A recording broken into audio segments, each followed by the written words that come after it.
Hello everyone, welcome to Plan Your Trades, Price Action and Institutional Data Breakdown Analysis for Monday అంటే 6th April 2026. And I hope మన pre market analysis కానివ్వండి, data breakdown, extracted levels కానివ్వండి మీకు లైవ్లో అయితే help అవుతున్నాయి అనుకుంటున్నాను.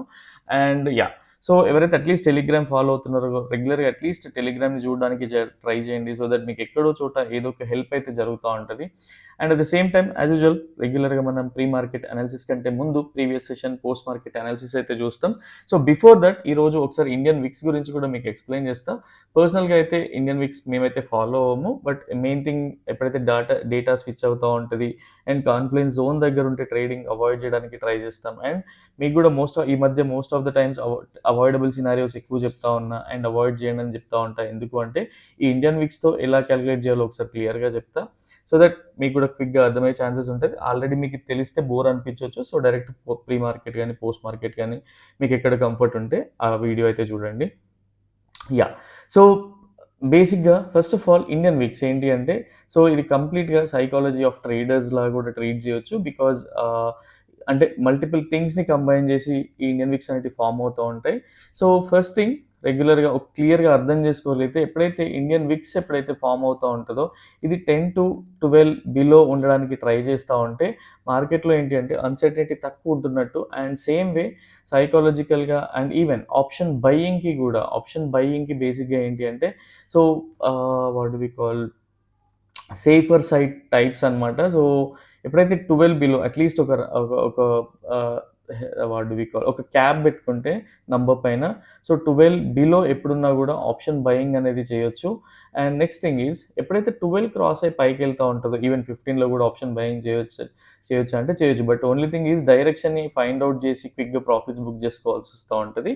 But safer సైడ్లో అంటే అట్లీస్ట్ ఇది చూడగానే అర్థం అవ్వాలి మనకి మార్కెట్లో ఎలాంటి స్ట్రక్చర్ ఫామ్ అవుతుంది, సేఫర్ లెవెల్స్ ఉన్నాయా, పొజిషనల్గా హోల్డ్ చేయొచ్చా, మార్కెట్ సైకాలజీ ఇవన్నీ కూడా ఇందులో ఇంకాపరేట్ అయ్యి ఉంటాయి కాబట్టి సో అట్లీస్ట్ ఎప్పుడైతే 12 to 13 పైకి వెళ్తూ ఉంటుందో ఇండియన్ విక్స్ అనేది, సో ఇక్కడ ఏంటి అంటే ప్రీమియమ్స్ అనేటివి కొంచెం హై ఉంటాయి. సో ప్రీమియమ్స్ ఎప్పుడు కూడా ఈ రేంజ్లో అంటే హై ఉంటా ఉంటాయి. సేమ్ వే అప్పుడు ఏంటి అంటే అట్లీస్ట్ ఆప్షన్ సెల్లింగ్కి యూజ్ అవుతూ ఉంటుంది. అండ్ ఆప్షన్ సెల్లింగ్ ఉండి ఏంటి అంటే అట్లీస్ట్ మనకి సైడ్ వైజ్ మార్కెట్ ఉన్న క్విక్గా ఏదైనా జరుగుతూ ఉన్నా కూడా ప్రీమియమ్స్ అనేవి డికే అవుతూ ఉంటుంది కాబట్టి సో అది ఎక్కువగా పనిచేస్తూ ఉంటుంది. అండ్ ఎప్పుడైతే బేసిక్గా జనరల్గా 20 దాటితేనే కొంత డిఫికల్ట్ అనిపిస్తూ ఉంటుంది. ఈవెన్ 22, 23, 25 దాటుతుంటే ఏంటి అంటే మనకి అన్సర్టనిటీ జోన్స్ అనేటివి అండ్ మార్కెట్లో గ్రీడ్ అనేది and at the same time volatility కావచ్చు, ఏవో కొన్ని పెద్ద పెద్ద న్యూసెస్ అనేటివి డ్రైవ్ చేస్తూ ఉంటుంది మార్కెట్ని. సో ఆ టైంలో ఏంటి అంటే ఇన్వెస్టర్ సైకాలజీ దెబ్బతింటుంది. And at the same time సర్టిల్గా ఉండరు, చాలా క్విక్ మూవ్స్ డిసిషన్స్ క్విక్గా చేంజ్ చేసుకుంటూ ఉంటారు. కాబట్టి ఇలాంటి ట్రేడింగ్ సెషన్స్ ఏంటి అంటే అందరూ పార్టిసిపేట్ చేయలేరు. సో నేను అందరినీ క్లబ్ చేసి బేసిక్గా వద్దు అని చెప్తా ఉంటా. ఈవెన్ చేసినా సరే 1 or 2 లాట్స్ అని చెప్తా ఉంటా. సపోజ్ కొన్నిసార్లు నేను ఈ లెవెల్ కంటే కిందికి పోదు అన్నప్పుడు ఇంకొంత అట్లీస్ట్ ఒక 0.35 ఆర్ 0.2% పోయి ఉంటుంది. బట్ దాని తర్వాత వచ్చే క్విక్ మూవ్స్ ఉంటాయి కదా, సో వాటిని మనం హ్యాండిల్ చేయలేమన్నమాట. సో ఇలాంటి సినారియోస్ కోసమే నేను మల్టిపుల్ టైమ్స్ క్లబ్ చేసి చెప్తా ఉంటా. సేమ్ వే థర్స్డే కూడా అదే జరిగింది. సో ఇది క్లియర్గా గుర్తుపెట్టుకోండి. పెద్దగా రాకెట్ సైన్స్ ఏం లేదు ఇందులో. ఇండియన్ విక్స్ అని టైప్ చేసి ఇండియన్ విక్స్ వస్తుంది. సో సేమ్ వే ఇండియా విక్స్ అనేది 12 బిలో ఉంటే ఆప్షన్ బయింగ్కి అనుకూలం. 20 పెట్టుకోండి, 20, 22 ఈవెన్ 2 డిజిట్ నెంబర్లో 22 పెట్టుకున్నా కూడా 22 బిలో ఉంటే ఆప్షన్ సెల్లింగ్ చేయొచ్చు. అండ్ ఎప్పుడైతే 22 అబోవ్ వెళ్తూ ఉంటుంది జనరల్గా 25 అంటారు మార్కెట్లో, బట్ 22 తర్వాతనే చాలా అన్సర్టనిటీ కనిపిస్తూ ఉంటుంది. అండ్ ఆప్షన్ సెల్లింగ్ ఎక్కువగా 20 బిలో అయితే పర్సనల్గా మేము మంచి పాయింట్స్ అయితే క్యాప్చర్ చేసినాం. అండ్ ఇంకొకసారి చెప్తా ఉన్నా, ఇండియన్ విక్స్ని ప్రతిసారి మేము పట్టించుకోము. బికాజ్ ఏదైతే డేటా బ్రేక్డౌన్ ఉందో సో దాంట్లోనే అన్సర్టనిటీ జోన్స్ దగ్గర కాన్ఫ్లుయెన్స్ జోన్స్ దగ్గర క్లియర్గా ఎలాంటి ప్యాటర్న్స్ ఫామ్ అవుతున్నాయి ఏంటి అనేది ఒక ఐడియా అనేది వచ్చేస్తుంది. కాబట్టి సో అండ్ ట్రేడింగ్ డేస్ తక్కువ ఉంటాయి. ఎందుకంటే ఇలాంటి సిచ్యువేషన్స్ అన్నీ ఆటోమేటిక్గా మనకి డేటాలో అర్థమవుతూ ఉంటుంది. ఈవెన్ ప్రైస్ యాక్షన్లో కూడా క్లియర్గా ఒక what do we call FOMO ఉందా లేదని కూడా తెలుస్తూ ఉంటుంది కదా, సో అది అనమాట. సో ఒకసారి థర్స్డే మనం క్లియర్గా చూద్దాం. సో థర్స్డే వీఆర్ ఎక్స్పెక్టింగ్కి ఎవరైతే క్లయింట్స్ ఉన్నారో వాళ్ళు బేరిష్ ఉన్నారు అండ్ ఎఫ్ఐఎస్ కూడా మోడరేట్ బేరిష్ ఉన్నారు. వీళ్ళు మేజర్ క్వాంటిటీ అంతా కూడా హెడ్జ్ చేసి ఉండే, but only thing what do we call minor క్వాంటిటీయే బేరిష్ ఉన్నారు. ఎవరు క్లయింట్స్ కానీ ఎఫ్ఐఎస్ కానీ అండ్ ప్రొపరేటరీస్ ప్రొప్రైటరీస్ చూసుకుంటే కంప్లీట్‌గా వీళ్ళు అంటే కొంత బుల్లిష్ పొజిషన్స్ అయితే హోల్డ్ చేస్తా ఉండే. సో, ఒకసారి క్విక్‌గా నేను మీకు ఇది ట్రిమ్ చేసి చూపియడానికి ట్రై చేస్తా. సో దట్ మనం ఏం ఎక్స్‌పెక్ట్ చేసినుండే, ఏం జరిగింది అనేది ఒక క్లారిటీ వస్తది. బేసిక్‌గా డేటాను బట్టి సైడ్‌వేస్ డేటా ఉండింది. డేటాలో అంత సివియారిటీ అయితే లేదు. సో, మనకి అట్‌లీస్ట్ ప్రైస్ ఇక్కడ నుంచి వాట్ డు వి కాల్ ఈ ఏరియా నుంచి ఒక బుల్లిష్ ప్యాటర్న్ ఫార్మ్ అయ్యి ఆల్రెడీ ఒక మంచి బుల్లిష్ ప్యాటర్న్ ఫార్మ్ అయింది. సేమ్ వే ఒక బుల్లిష్ ప్యాటర్న్ ఫార్మ్ అయ్యి పైకెళ్తా ఉంటే ఈ రేంజ్ వరకైతే చేయొచ్చు. ఈవెన్ ఇక్కడి వరకు వచ్చాక ప్రాఫిట్స్‌ని కంప్లీట్‌గా బుక్ చేసుకొని మైనర్ క్వాంటిటీ అయితే ట్రయల్ చేయొచ్చు అని డిస్కస్ చేసుకున్నాం. సేమ్ వే ప్రైస్ ఎప్పుడైతే ఈ ఈ 2 ట్రెండ్ లైన్స్‌ని డ్రా చేసి మనం క్లియర్‌గా ఎక్స్‌ప్లెయిన్ గూడా జేసినుండే. సో, అట్‌లీస్ట్ ప్రైస్ ఈ లెవెల్‌ని దాటి కిందికొస్తా ఉంటే అట్‌లీస్ట్ బేరిష్‌నెస్ యాక్టివ్ అవుతది. ఇది గూడా medium probability bearishness sorry avoidable scenario కింద అంటే లో ప్రాబబిలిటీ సినారియో కింద బేరిష్ ట్రేడ్ 1 ఆర్ 2 లాట్స్‌తో ఇనిషియేట్ జేయొచ్చని గూడా డిస్కస్ జేసుకున్నాం. ప్రైస్ ఇక్కడ నుంచి రెసిస్టెన్స్ తీసుకొని ఇది గ్యాప్ డౌన్ అయ్యి కిందికొస్తా ఉంటే ఈ ఏరియా వరకి మళ్ళీ బేరిష్ సినారియో గూడా అని డిస్కస్ జేసుకున్నాం. బట్ డైరెక్ట్ అంతకుముందు రోజు ప్రైస్ నాకు తెలిసి వీటికంటే చాలా హై ఉండింది. And what do we call SGX Nifty observe చేస్తే బట్ మార్నింగ్ వరకి మార్కెట్‌లో హ్యూజ్ న్యూస్ ఉండింది. అండ్ ఈవెన్ కొన్ని టైమ్స్ ఏంటి అంటే క్లయింట్స్ విన్ అవుతా ఉంటారు. ఈవెన్ ఇన్‌స్టిట్యూషనల్ ట్రేడర్స్ గూడా స్టాప్ లాస్ బుక్ చేస్తా ఉంటారని చెప్తా ఉంటాం కదా! సో, ఇదే సినారియో అనమాట. సో, డైరెక్ట్ మార్కెట్‌లో ఏదో బిగ్ న్యూస్ ఉండింది ఆర్ ఇంకేదో జరిగుంటది. వాటన్నిటి మీద ఫోకస్ చేసే కంటే మనం డేటా అండ్ ప్రైస్ యాక్షన్ పైన ఫోకస్ చేయడం బెటర్. ఠీకే. ఫస్ట్ ఆఫ్ ఆల్ ఇక్కడ ఓపెన్ అయింది. అండ్ మార్కెట్‌లో ఇది కొత్తనా? మనకి ఎస్‌జిఎక్స్ నిఫ్టీలో 200 పాయింట్స్ అప్ చూపిచ్చి గూడా 300 పాయింట్స్ డౌన్ అయిన సిట్యుయేషన్స్ చాలా ఉన్నాయి. సో, సేమ్ వే ఆ రోజు ఆల్రెడీ డౌన్‌లో ఉండింది. 1% అట్లా. బట్ డైరెక్ట్ చూసుకుంటే 2% పైన మనకి గ్యాప్ డౌన్ అయితే అయింది. Even first 15 minutes candle closing వరకు చూసుకుంటే 2% ప్లస్ అయితే ఉండింది. ఒకసారి క్విక్‌గా చెక్ చేద్దాం. సో, అంతకుముందు క్లోజింగ్ ఇక్కడుంటే ఫస్ట్ 15 మినిట్స్ క్యాండిల్ వరకి 2.18%. అండ్ ఇది మనం ఏమనుకున్నాం వాట్ డు వి కాల్ ఇదొక మంచి సపోర్ట్ జోన్ అండ్ దీని కిందకెళ్తా ఉంటే ప్రైస్ అంత కిందకెళ్ళదు. బికాజ్ వాళ్ళ పొజిషన్స్ అంత లేవు. ఠీకే. సో, సేమ్ వే ఇదే డిస్కస్ చేసినాం. సో, ఇది సపోర్ట్ జోన్ అండ్ ఈవెన్ టెలిగ్రామ్‌లో చూసినా కూడా ప్రైస్ ఇంతకంటే కిందికి లోవర్ లెవెల్స్‌లో పర్సనల్‌గా అయితే నేను చేజ్ చేయను. Because I will wait for reversals అన్నట్టు కూడా మెసేజ్ చేసినుండే. అండ్ ఎవరైతే పర్సనల్‌గా పింగ్ చేసినారో వాళ్ళకి కూడా ఇదే మెసేజ్ చేసుండే. ఠీకే. అండ్ ప్రైస్ సేమ్ వే మనకి ఈ ఏరియాలో బుల్లిష్ వస్తే కూడా తీసుకోకూడదు. అండ్ ఇక్కడ నుంచి బుల్లిష్‌నెస్ వస్తా ఉంటే ఫస్ట్ ఎక్కడికెళ్తది? ఈ ఏరియాలో ఫార్మ్ అవుతాయి. ఈ ఏరియాలో ఎళ్తది ఆర్ ఈ గ్యాప్ అనేది ఫిల్ అవుతా ఉంటది. సో, ఇక్కడ ఎప్పుడైనా సరే ఇక్కడ 2 థింగ్స్ ఉన్నాయి. ఎప్పుడైతే ఇన్‌స్టిట్యూషనల్ ట్రేడర్స్ ప్లాన్ జేసి ఇంతకుముందు వీడియోస్ చూసుకుంటే ఈవెన్ లాస్ట్ ఇయర్ నుంచి చూసుకున్నా కూడా సో, ఇలాంటి ప్యాటర్న్స్ ఎవరైతే రెగ్యులర్‌గా ఫాలో అవుతా ఉన్నారో వాళ్ళకొక క్లియర్ ఐడియా ఉండింది. బికాజ్ ఎప్పుడైనా సరే మార్కెట్ షాక్స్ ఇస్తానే ఉంటది. బట్ వాటికి మనం ముందు ప్రిపేర్ అయ్యండి. ఇంతకుముందు బ్యాక్ టెస్ట్ చేస్తే ఒక క్లియర్ ఐడియా ఉంటది. ఠీకే. సో, ఫస్ట్ ఎప్పుడైతే ఇన్‌స్టిట్యూషనల్ ట్రేడర్స్ వాళ్ళు పర్సనల్‌గా వాళ్ళు ఇలాంటి మూవ్స్‌కి రెడీ లేరో అప్పుడేం జరుగుతది అంటే, వాళ్ళు ఏవైతే బుల్లిష్ పొజిషన్స్ హోల్డ్ చేస్తా ఉన్నారో అది లాస్ బుక్ చేసేసి బేరిష్‌లోకి ఎంటర్ అయిపోయి ఇంకొక 0.5% ఆర్ ఈవెన్ 1% అట్‌లీస్ట్ ఇది 2% కాబట్టి అంతకు మించి పోదు ఏడీఆర్ అనేది ఎప్పుడు కూడా మోస్ట్ ఆఫ్ ద డేస్ మీరు రెగ్యులర్‌గా అబ్జర్వ్ చేస్తే 2.5, 3%కెళ్ళినా కూడా 2% లోపలికొచ్చి సెటిల్ అవుతా ఉంటది. సో, ఇదే ఏడీఆర్‌కి ఉండే మ్యాజిక్ అనమాట. సేమ్ వే ఇక 2 థింగ్స్ ఉన్నాయి. ఒకటి ఇన్‌స్టిట్యూషనల్ ట్రేడర్స్ వాళ్ళు లాస్ బుక్ చేసి బేరిష్‌కి అలైన్ అయినా పోవాలి. అండ్ బేరిష్‌కి అలైన్ అవ్వలేరు. బికాజ్ ఏదైతే ఆర్ఎస్ఐ గాని, ఇలాంటి డైవర్జెన్సెస్ గాని monthly weekly, daily 4 hourly time ఫ్రేమ్‌లో డైలీ 4 హార్లీ టైమ్ ఫ్రేమ్‌లో చూసుకుంటే బుల్లిష్ డైవర్జెన్సెస్ ఉన్నాయి కాబట్టి, సో, అంత క్విక్‌గా బేరిష్ ఇంకా అవ్వలేదు. బికాజ్ స్ట్రెంత్ లేదు కాబట్టి. సేమ్ వే ప్రైస్ ఇక్కడ ఓపెన్ అయింది. రిటైలర్స్ ఎవరైతే బేరిష్ ఉన్నారో వాళ్ళు ప్రాఫిట్ బుక్ చేసుకొని ఉంటారు. అండ్ స్టిల్ ఇంకా బేరిష్ వెళ్తారని మళ్ళీ బెట్ చేసి ఉంటారు.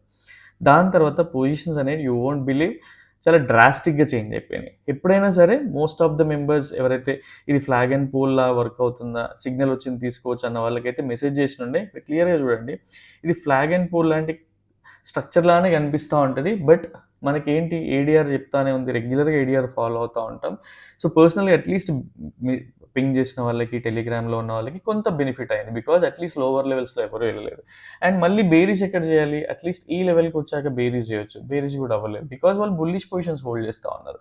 2 థింగ్స్ అని చెప్పా కదా! ఒకటి ఏంటి అంటే అట్‌లీస్ట్ వాళ్ళ బ్రేక్ ఈవెన్ పాయింట్స్ ఉంటాయి కదా! స్టాప్ లాస్ లేని ఏరియాస్‌లోకి తీసుకెళ్ళి వాళ్ళు మనకి సెన్సిబుల్‌లో మనం ఒక స్ట్రాటజీ డిప్లాయ్ చేస్తే బ్రేక్ ఈవెన్ పాయింట్స్ ఉంటాయి కదా! సో, సేమ్ వే ఆ లెవెల్ వరకెళ్ళి క్లోజ్ అన్నా చేస్తారు. అదర్‌వైజ్ మైనర్ లాసెస్ బుక్ చేస్తా ఉంటారు. సో, ఆ రోజు జరిగిన క్లోజ్‌లో వాళ్ళు ప్రిపేర్ అయ్యలేరు. ప్రైస్ సైడ్‌వేస్ ఉండింది. But end of the day తీసుకొచ్చి వాళ్ళ ఏరియాస్‌లో ఏదైతే జీరో ప్రాఫిట్, జీరో లాస్ ఉంటదో అట్లాంటి ఏరియాలో. బికాజ్ డే ఎండింగ్ వరకి నియర్ వరకు వచ్చైనా క్లోజ్ చేస్తారు. సో, అట్‌లీస్ట్ ఎవరైతే పర్సనల్‌గా ఆహ్, ఇంకా బేరీస్ తీసుకోవచ్చా? ఈ ఏరియాలో రాలేదు. ఛాన్స్ రాలేదు. అండ్ ఎవరైనా తీసుకోవాలి అనుకుంటే అట్‌లీస్ట్ ఈవెన్ టెలిగ్రామ్‌లో కూడా చెప్పినుండే 50 ఈఎంఏ కిందన ప్రైస్ క్లోజ్ అవుతా ఉంటే ఒక బేరిష్ ప్యాటర్న్ ఫార్మ్ అవుతా ఉంటే, బేరిష్ ప్యాటర్న్ ఇలాంటి ప్యాటర్న్ ఫార్మ్ అవుతా ఉంటే అప్పుడు అట్‌లీస్ట్ చేయొచ్చు. అదర్‌వైజ్ చేయొద్దు అని పర్సనల్‌గా పింగ్ చేసిన. ఈ లెవెల్‌లో కూడా బేరిష్ వచ్చినా కూడా దట్స్ ఫైన్, చేయొచ్చు అనేది ఇంటెన్షన్. బట్ క్లోజ్ అవ్వలేదు చూడండి క్లియర్‌గా. 50 ఎంఏ దగ్గర ఎప్పుడైతే క్లోజ్ అవ్వలేదో, ఈవెన్ నేను కూడా వెయిట్ చేస్తా ఉండే ఇదే ట్రేడ్ కోసం. సో, 50 ఎంఏ కిందన క్లోజ్ అయిందా ప్రైస్? అవ్వలేదు. సో, ఇంకా ఆ రోజు లైట్ తీసుకోవడం బెటర్. ఇలాంటి కాన్ఫ్లుయెన్స్ జోన్స్‌లో మనం ఎంటర్ అయ్యి ఇబ్బంది పడే కంటే, ఈవెన్ అట్‌లీస్ట్ బుల్లిష్ ప్యాటర్న్ కిందనే ఫార్మ్ అయింది. ఈవెన్ సిగ్నల్ చూసినా కూడా ఒక్క లాట్‌తో చేసినా కూడా ట్రయల్ చేసుంటే మీరు ఇమాజిన్ అర్థం చేసుకోవచ్చు పొజిషన్ సైజింగ్ ఏంటి? మనకి ఎన్ని ప్రాఫిట్స్ వస్తాయనేది. ఠీకే. సో, ఒకసారి కంప్లీట్‌గా ప్లే చేసి చూపిస్తా. మనకి స్కోప్ ఉండిందా లేదా మనకు క్లియర్‌గా అర్థమైపోతా ఉంది. సో, ఈవెన్ 2:30 తర్వాత ట్రేడ్ తీసుకుంటామా? లేదు. సో, ఇక్కడ క్లియర్‌గా చూసుకుంటే 2:30 తర్వాత మనకి 100 ఈఎంఐ నుంచి రిజెక్షన్ వచ్చింది. పర్సనల్‌గా మేము 2:30 తర్వాత ఫాలో అవ్వం. సో, మీకు ఇలాంటి రూల్స్ ఏమైనా ఉంటే అది మీ ఓన్‌గా ఫాలో అయ్యేలాగా ప్లాన్ చేసుకోండి. ఠీకే. సో, ఫైనల్‌గా ఎవరైతే ఇన్‌స్టిట్యూషనల్ ట్రేడర్స్ ఉన్నారో, ప్రొప్రైటరీస్ ఉన్నారో వాళ్ళ బుల్లిష్ పొజిషన్స్‌ని నాకు తెలిసి అంటే ఎగ్జాక్ట్‌గా వాళ్ళు జీరో ప్రాఫిట్, జీరో లాస్ ఏరియాలో అయితే క్లోజ్ చేసినారు. ఇక్కడ వాళ్ళు తీసుకోలేదు దాన్ని. సో, మార్కెట్ యాక్సెప్ట్ చేయలేదు అండ్ ఇంతకంటే కిందికి తీసుకెళ్ళలేకపోయింది. బికాజ్ రిటైలర్స్ వర్ స్ట్రాంగ్ అనమాట. ఠీకే. సో, ఈ లాజిక్‌ని అర్థం చేసుకోవడానికి ట్రై చేయండి. అండ్ ఎవరైతే ఫ్రెష్‌గా అట్‌లీస్ట్ ఎక్స్‌పీరియన్స్ తక్కువుండి చూస్తా ఉంటారో, ఇదన్నీ నమ్మడానికి వీలు కాదు. ఇంత ఇంత సైకాలజీ ఉంటదా? ఇంత టెక్నికల్ టర్మ్స్ యూజ్ చేయాలా? ఇంత డిఫికల్ట్ ట్రేడింగ్ అనిపిస్తది. బట్ ఓవర్ ద పీరియడ్ ఇది అర్థమవుతా ఉంటది. ఎవరైతే ఎక్స్‌పీరియన్స్ ట్రేడర్స్ ఉన్నారో, పర్ఫెక్ట్‌గా అనలైజ్ చేసుకోగలుగుతున్నారు, పర్ఫెక్ట్‌గా చేయగలుగుతున్నారు. సో, ఇదే అనమాట బేసిక్‌గా. నిజంగా టఫ్ ఉంటదా అంటే యెస్. ఈ మాత్రం టఫ్ లేనిది మనకి డబ్బులు ఎక్కడి నుంచి వస్తాయి? సో, ఆ వేలో థింక్ చేయండి. ఇట్లాంటి ప్యాటర్న్స్ చాలా ఉంటాయి. సో, నిజంగా ఇది ఇంత డిఫికల్ట్ ప్యాటర్న్‌ని ట్రాక్ చేసి చేయాలంటే సింపుల్. పర్సనల్‌గా మేమే కొన్నిసార్లు ట్రేడింగ్ అవాయిడ్ చేస్తా ఉంటాం. ఈవెన్ దో డేటా తెలిసినా కూడా ఇలాంటి స్విచ్చింగ్ జోన్స్‌లో కంప్లీట్‌గా అవాయిడబుల్ సినారియోస్. ఠీకే. So, yeah! And in case ఒక లాట్‌తో, 2 లాట్స్‌తో ఎక్కడ చేయాల్సొస్తది అనేది అప్పుడప్పుడు అట్‌లీస్ట్ టెలిగ్రామ్‌లో అప్డేట్ చేయడానికి ట్రై చేస్తా. సో, ఫాలో అవుతా ఉండండి. ఇది పర్సనల్ వ్యూ మండే రోజు జరిగింది. అండ్ సేమ్ వే ఇన్‌స్టిట్యూషనల్ డేటాకి ఈ రేంజ్‌లో రెస్పెక్ట్ అయితే ఉంటది. యాహ్! సో, అవాయిడబుల్ సినారియో కింద నుంచి ప్రైస్ మనం ఎక్స్‌పెక్ట్ చేసినట్టే ఆల్‌మోస్ట్ జరిగింది. బట్ ఈవెన్ ఒక్క లాట్‌తో ట్రేడ్ చేసినా పర్లేదు. ఈవెన్ చేయకున్నా కూడా పర్లేదు. కొంత బోరింగ్ ఉంటది. బికాజ్ ఇది ఎప్పుడైతే ఒక హోల్ సైకిల్‌ని మనం విత్ మల్టిపుల్ ప్యాటర్న్స్‌తో టెస్ట్ చేస్తా ఉంటామో ఈ థింగ్స్ అన్నీ అర్థమవుతా ఉంటాయన్నమాట.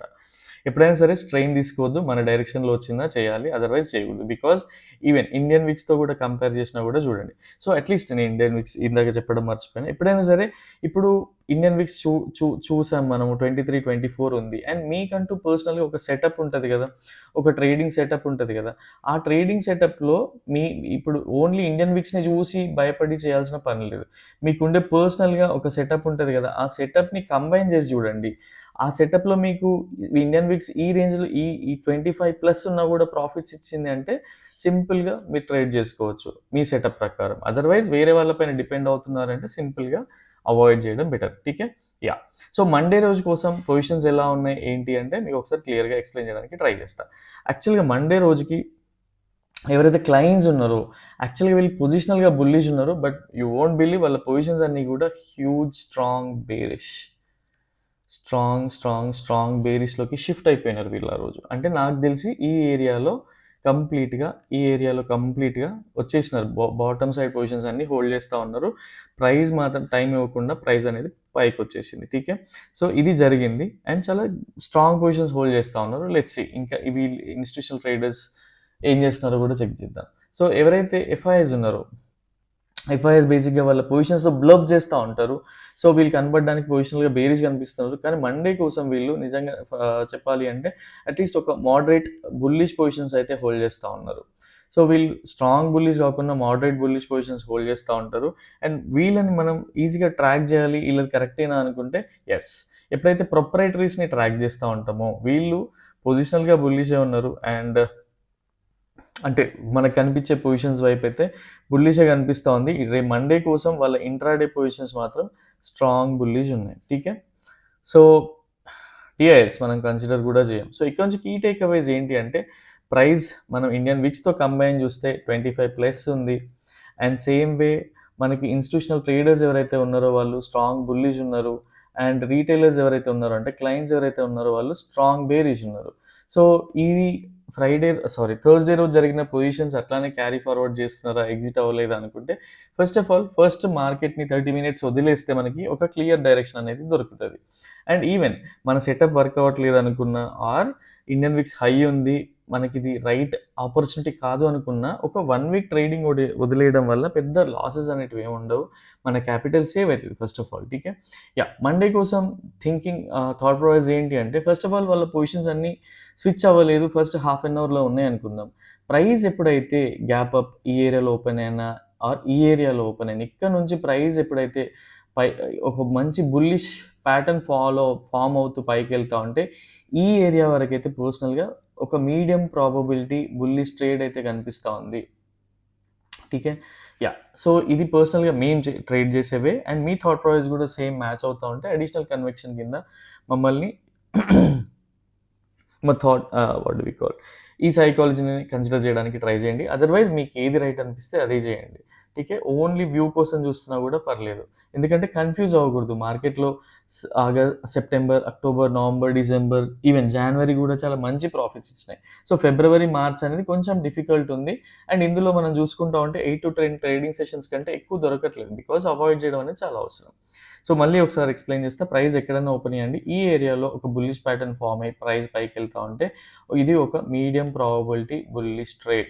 టీకే so same way price gap down అయ్యింది ఆర్ ఈ లెవెల్లో అయింది ఆర్ ఈ లెవెల్లోనే అయింది, ప్రైస్ కిందికి వచ్చి ఇక్కడ నుంచి రిజెక్షన్ తీసుకుంటా ఉంటే మనకి మోస్ట్ ఆఫ్ ద టైమ్స్ అర్థమవుతూ ఉంటుంది, మనం కన్సిడర్ చేయం. బేసిక్గా ఫోమో ఎక్కువ ఉంటుంది. ఇక్కడ ఈ టైంని వదిలేస్తే మళ్ళీ ఎంట్రీ దొరికింది కదా. సేమ్ వే ప్రైస్ని ఇక్కడే మనం దాన్ని చేజ్ చేయకుండా ఒక రీటెస్ట్లో మనం ఎంటర్ అవుతూ ఉంటే సో ఇక్కడ క్లియర్గా అబ్జర్వ్ చేస్తే మనకి ఏంటి తెలుస్తుంది, ఇది ఒక medium probability bearish trade. So Monday కోసం పొజిషన్స్ ఏంటి, ఇన్స్టిట్యూషనల్ ట్రేడర్స్ స్ట్రాంగ్ బుల్లిష్ ఉన్నారు బట్ స్టిల్ మనం మీడియం ప్రాబిలిటీయే చూస్తూ ఉన్నాం. అండ్ క్లయింట్స్ కంప్లీట్ బేరిషే ఉన్నారు బట్ స్టిల్ మనం ఏం చేస్తూ ఉన్నాం, అండ్ ఇన్స్టిట్యూషనల్ ఆపోజిట్లో అంటే ఇన్స్టిట్యూషనల్ ట్రేడర్స్కి ఆపోజిట్గా క్లయింట్స్ ఉన్నా కూడా మనం ఒక మీడియం ప్రాబిలిటీ బుల్లిష్ ట్రేడ్ చూస్తూ ఉన్నాం. బికాజ్ డేటా స్విచ్చింగ్ అనేది అట్లీస్ట్ మనకి ఫస్ట్ 30 minutes కానీ ఈవెన్ 45 minutesలో కూడా అర్థమవుతూ ఉంటుంది. కాబట్టి ఈ టైం ఫ్రేమ్ అనేది పెట్టుకోవాలి, మార్చుకోవాలి. మనకి ఎప్పుడైనా రిజిడ్గా ఉండకూడదు. సో దీని కింద వెళ్తూ ఉంటే మీడియం ప్రాబిలిటీ బేరిష్, దీనిపైన వస్తూ ఉంటే medium probability bullish. And till A levels వరకు అంటే ఈ లెవెల్ బుల్లిష్ వరకు, ఈ లెవెల్ బేరిష్ వరకు కన్సిడర్ చేయొచ్చు. అండ్ అవాయిడబుల్ సినారియోస్ ఏంటి అంటే ఇన్ కేస్ రేపు ఏదో గుడ్ న్యూస్ వచ్చింది, ప్రైస్ మార్కెట్లో గ్యాప్ అప్ అయింది, ఇక్కడ నుంచి వెళ్తూ ఉంది. సో ఇది బేసిక్గా ఏంటి, ఆల్రెడీ ఇన్స్టిట్యూషనల్ ట్రేడర్స్ బుల్లిష్ ఉన్నారు అండ్ క్లయింట్స్ చాలా స్ట్రాంగ్ బేరిష్ ఉన్నారు. సో ఇది ఎక్కడి వరకు వెళ్తుంది, ఒక రేంజ్ మహా అయితే ఈ సపోర్ట్లోనే ఓపెన్ అయిపోయింది అనుకోండి. ఇక్కడ నుంచి ఇంకెంత దూరం ఉంది, మనకి టార్గెట్ అనేది లేదు కదా. ఏడిఆర్ ఇప్పుడు అట్లీస్ట్ ఏడిఆర్ జనరల్గా మనకి 1% బిలో ఉంటుంది. ఈ మధ్య ఏం జరుగుతుంది, 1.5 to 2% జరుగుతూ ఉంది. సో 2% వరకు చేసి 2.5 వెళ్తూ ఉంటే కన్సిడర్ చేయాలా, పర్సనల్గా మేమైతే చేయం. సో దాన్ని బట్టి మీరు కూడా కొన్ని రూల్స్ ఫ్రేమ్ చేసుకొని దాన్ని బట్టి ట్రేడ్ చేయండి. So price direct gap up అయ్యి 2% పైన గ్యాప్ అప్ పైకి వెళ్తూ ఉంటే ఈవెన్ 1000 points వెళ్ళినా కూడా వర్రీ అవ్వము. Only thing is OI confirm చేస్తూ వెళ్తూ ఉంటే అట్లీస్ట్ 1 or 2 lotsతో, అంటే మనం రెగ్యులర్గా ఈ 1 or 2 lots అనేది పక్కన పెడితే మీరు రెగ్యులర్గా 10 lotsతో చేసే వాళ్ళైతే 1 or 2 lots చేస్తే క్యాపిటల్కి ఇబ్బంది ఉండదు. ఆర్ ఈవెన్ 4 lotsతో చేసే వాళ్ళకి 1 lotతో చేయడం వల్ల క్యాపిటల్కి ఇబ్బంది ఉండదు. కాబట్టి ఇలాంటి వెరీ లో ప్రాబబిలిటీ సినారియోస్ కింద ఆ ట్రేడ్ని తీసుకోవచ్చు, అదర్వైజ్ పర్సనల్గా అవాయిడ్ చేయొచ్చు. And same way direct gap down అయిపోయింది, మళ్ళీ ఒక 400 points gap down are 300% gap down అయిపోయింది. ఇక్కడ నుంచి రివర్సల్ కోసమే చూడాలి తప్పిస్తే బుల్లిష్ కోసం చూడదు. పర్సనల్గా సేమ్ ఇదే వే. సో దీన్ని బట్టి ప్లాన్ చేసుకోండి, మీకు ఏమనిపిస్తుంది అనేది కూడా కమెంట్ చేయండి. ఈవెన్ కన్ఫ్యూజింగ్గా ఉంటే 2-3 days వీడియో కూడా చూడడం మానేయండి, సో దట్ మీకు ఒక ఐడియా వస్తుంది బేసిక్గా ఏంటి అంటే. సో అవాయిడబుల్ సినారియో చూసి ఇంత కన్ఫ్యూజ్ అయ్యి స్ట్రెయిన్ అయ్యే బదులు ఈవెన్ వదిలేసినా కూడా పర్లేదు. అండ్ మార్కెట్ ఎప్పుడైనా సరే ఒకటే డైరెక్షన్లో ఎల్లకాలం ఉండదు, కొంచెం మారుతూ ఉంటుంది. మంచి అట్లీస్ట్ ఒక మొమెంటంలోకి వచ్చినప్పుడు ఈవెన్ సైడ్ వే స్ట్రక్చర్లో మీకు మంచి క్యాపిటల్ ఉండి సైడ్ వే స్ట్రక్చర్ని క్యాప్చర్ చేయగలుగుతారు అనుకున్నప్పుడు అప్పుడు చేయొచ్చు. సో ఇది మండే కోసం మా అనాలిసిస్. అండ్ ఒకసారి మన మంత్లీ టైం ఫ్రేమ్లో ఇప్పటివరకు నిఫ్టీకి మనం పెట్టుకున్న టార్గెట్ వచ్చిందా లేదా కూడా ఒకసారి క్లియర్గా చూద్దాం. సో ఇది మనం పెట్టుకున్న మార్క్ చేసుకున్న లెవెల్స్ మోస్ట్లీ మంత్లీ ఆ టార్గెట్ అనేది ఆల్మోస్ట్ ఫినిష్ అయినట్టు అనిపిస్తూ ఉంది. ఇన్ కేస్ మంత్లీ దాటి కిందికి వెళ్తూ ఉంటే మాత్రం హ్యూజ్ బేరీజ్ ఉంటుంది. ఇక న్యూట్రల్ క్యాండిల్ ఫామ్ అయింది. ఇన్ కేస్ సపోర్ట్ తీసుకుంటా ఉంటే మళ్ళీ మనం ఈ లెవెల్ వరకు అయితే ఎక్స్పెక్ట్ చేయొచ్చు. న్యూ హైస్ న్యూ లోస్ అనేది పక్కన పెడితే మనం first of all next 2 days వరకు ఏం జరగబోతుంది అనే దానిపైన ఫోకస్ ఉంటే మన మెంటల్ వెల్బీయింగ్ కానీ మెంటల్ హెల్త్ కానీ చాలా బాగుంటుంది. అదర్వైజ్ చాలా స్ట్రెయిన్ అవుతూ ఉంటుంది, నిద్ర కూడా రాదు. సో ఎక్కువ మల్టిపుల్ థింగ్స్ పైన ఫోకస్ చేయకండి, ఇది మా ఒపీనియన్. ఈవెన్ కన్ఫ్యూజన్ అనిపిస్తే 1-2 days వదిలేయండి. మళ్ళీ చెప్తున్నా బికాజ్ మా సెటప్లో ఇది డిఫికల్ట్ జోన్ అనమాట. సో అందుకని చెప్పి ఎక్కువ అవాయిడబుల్ సినారియోస్ ఉన్నాయి. ఎవరైతే కొత్తగా చూస్తూ ఉన్నారో వాళ్ళకి డేటా బ్రేక్ డౌన్ వర్క్ అవ్వదు అనే ఫీలింగ్ వస్తూ ఉంటుంది. దట్స్ ఫైన్, బికాజ్ మళ్ళీ వర్క్ అవ్వడం స్టార్ట్ చేస్తే రెగ్యులర్గా ప్రాఫిట్సే ఉంటాయి కాబట్టి అందుకనే అవాయిడ్ చేయమని ఎక్స్ప్లెయిన్ చేస్తూ ఉంటా. ఠీకే, yeah, that's all for now. And next వీడియోలో మళ్ళీ కలుద్దాం. Till then, bye, take care.